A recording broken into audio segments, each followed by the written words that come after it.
2 jours après l'élection présidentielle du 31 octobre, les activités ont-elles repris à travers le pays?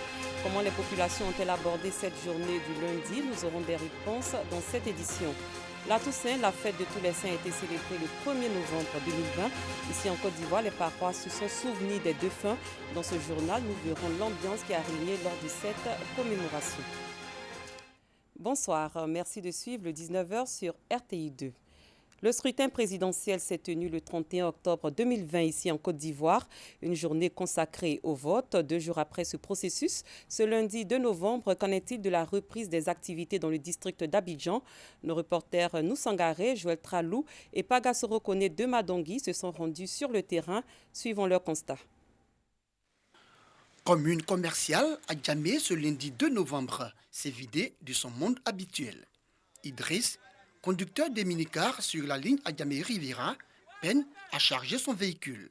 Voilà, comme ça, d'habituellement, alors comme ça, on peut même trouver que tu as fait au moins 10 voyages, souvent 11 voyages, mais à cause de l'état du pays, on n'arrive pas à comprendre.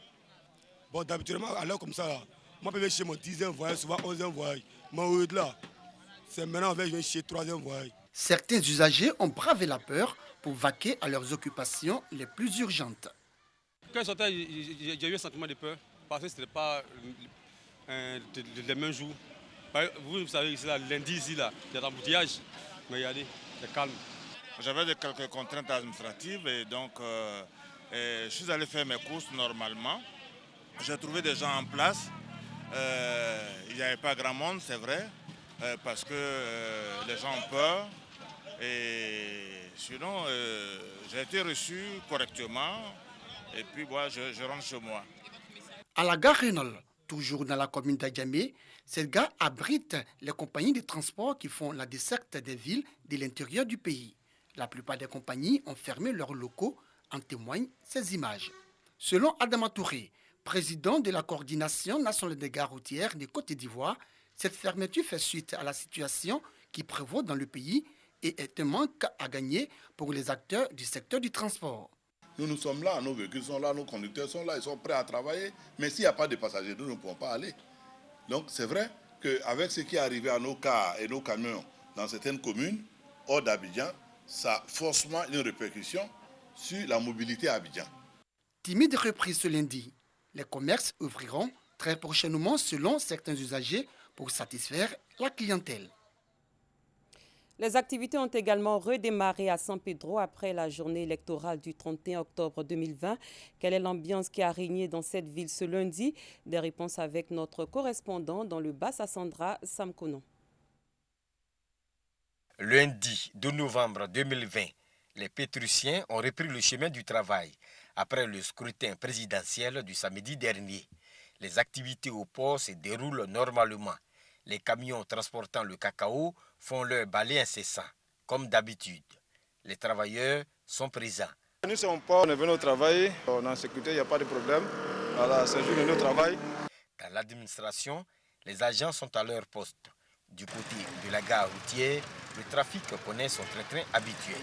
Les taxis communaux sont visibles un peu partout, avec des klaxons. La grande ville, tout va bien ici, on roule comme d'habitude, il n'y a rien de grave, on roule normalement, comme il se doit. Les marchés, les commerces, les boutiques, les grandes surfaces et les magasins sont également ouverts. Tout se passe bien, tout est calme. Je suis arrivé ici à 9h, j'ai envoyé ma marchandise, tout est calme, tout se passe bien. Nous on a ouvert, les gens viennent un peu lentement quoi. Il est midi, c'est l'heure de la pause. La rue des Maquis, située au quartier Lac, connaît son ambiance de tous les jours. Les maquis et restaurants sont pris d'assaut par les travailleurs. Quoi de plus normal? Il faut reprendre des forces, surtout au revenant d'un week-end. Autre chose à présent, l'échafaudage d'un immeuble R+3 en réhabilitation s'est effondré ce matin dans le quartier d'Abobo-Baoulé au nord d'Abidjan. Le bilan fait état de plusieurs victimes. Il s'agirait de personnes qui travaillaient sur le site de cet immeuble en rénovation. Selon des riverains, c'est la deuxième fois qu'un tel fait se produit sur le même bâtiment. Sur les lieux, certains agents du ministère de la Construction et de l'Urbanisme sont venus aussi constater les faits. Et face à ces cas d'effondrement devenus récurrents à Abidjan, le colonel Issa Sako du groupement des sapeurs-pompiers militaires a lancé un message aux constructeurs de maisons et de tout autre bâtiment. Je vous propose de l'écouter. Ce matin, vers peu après 7 heures, on a été appelé. On a envoyé l'ambulance qui est prépositionnée au 22e sur les lieux, à Bobo Baoulé. Et le chef d'agré nous a rendu compte qu'il s'agissait en fait d'un échafaudage qui s'est effondré sur des travailleurs, sur un site où il y avait des travaux. Et le bilan a fait état de 3 victimes, dont 2 qui ont été déclarées décédées sur le site. Et la 3e victime blessée a été évacuée par nos soins à l'hôpital militaire d'Abidjan. La construction, c'est l'affaire des professionnels. Il y a des gens qui sont formés pour ça, qui connaissent les mesures de sécurité. Et ce sont ces gens-là qui doivent construire. Mais malheureusement, chez nous, c'est devenu une affaire de tâcherons. Alors que la sécurité est vivement engagée sur ce type de travaux, surtout lorsqu'on travaille en hauteur. Et ce sont malheureusement ces cas-là qui sont de plus en plus récurrents et ça entraîne les dégâts que nous constatons. La Toussaint, fête catholique célébrée le 1er novembre au cours de laquelle l'Église catholique honore tous les saints connus et inconnus. La Toussaint donc c'était hier. Aujourd'hui 2 novembre, place à la commémoration des défunts. Ici à Abidjan, diverses paroisses ont rendu visite aux défunts pour le repos de leurs âmes. Un moment symbolique pour les chrétiens qui se souviennent ainsi de leurs parents, amis et connaissances décédés. Nous y reviendrons dans nos prochaines éditions. En cette période électorale, parlons éducation plutôt. L'ONG Élite d'Afrique de l'Ouest a soulagé des enfants de familles démunies dans 3 écoles du département de Tengrila. Elle leur a offert 1500 kits scolaires. Cette organisation internationale a également apporté une technique à la sous-préfecture de Tengrila pour la soutenir dans le traitement de la demande d'extrait de naissance des enfants. Mamadou Kwasi. Les parents d'élèves du département de Tengrila sont soulagés. 1500 élèves issus de familles défavorisées reçoivent des kits scolaires, des kits constitués de livres, de cahiers, de stylos et bien d'autres, le tout d'une valeur de 5 millions de francs CFA. L'initiative est de l'ONG Élite d'Afrique de l'Ouest, EWA, déterminée à accompagner les enfants des familles défavorisées à bénéficier d'une éducation de qualité.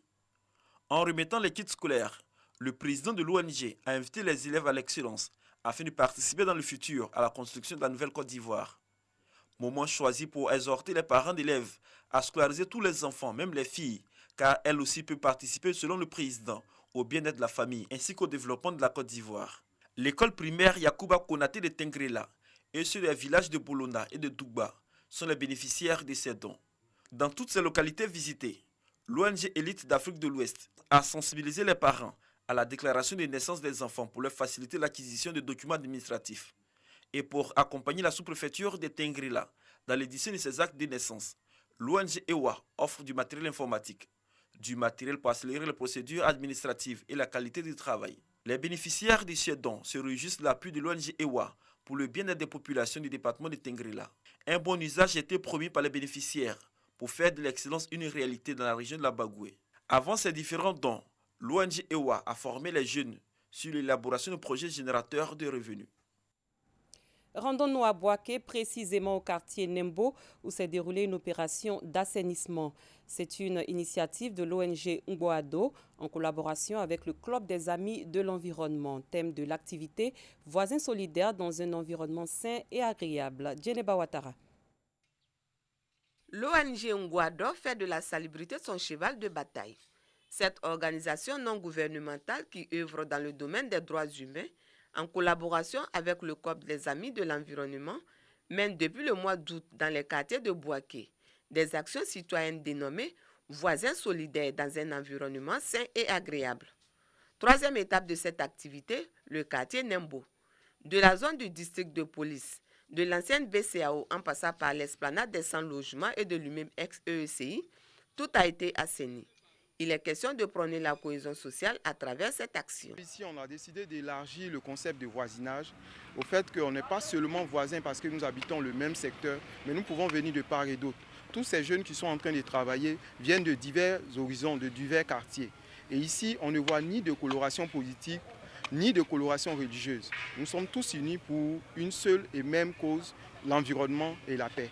L'opération Salubrité a bénéficié du soutien des responsables du district de police qui saluent l'engagement des jeunes. La propriété, c'est un bien commun, c'est l'affaire de tous et la propriété aussi, c'est synonyme de la santé. Nous souhaitons vraiment une longue vie à cette initiative pour que la ville de Boaké soit vraiment un cadre enchanteur, une cité qui va attirer vraiment tous les Ivoiriens. D'autres quartiers de la commune de Boaké sont visés par cette action citoyenne qui rend sain le cadre de vie des populations. Prochaine étape, les quartiers Broukro et Oufouetteville. À l'étranger, 3 hommes armés ont réussi à pénétrer dans l'enceinte de l'université de Kaboul ce lundi matin lors d'une foire aux livres iranien. Au moins 25 personnes ont été tuées ou blessées.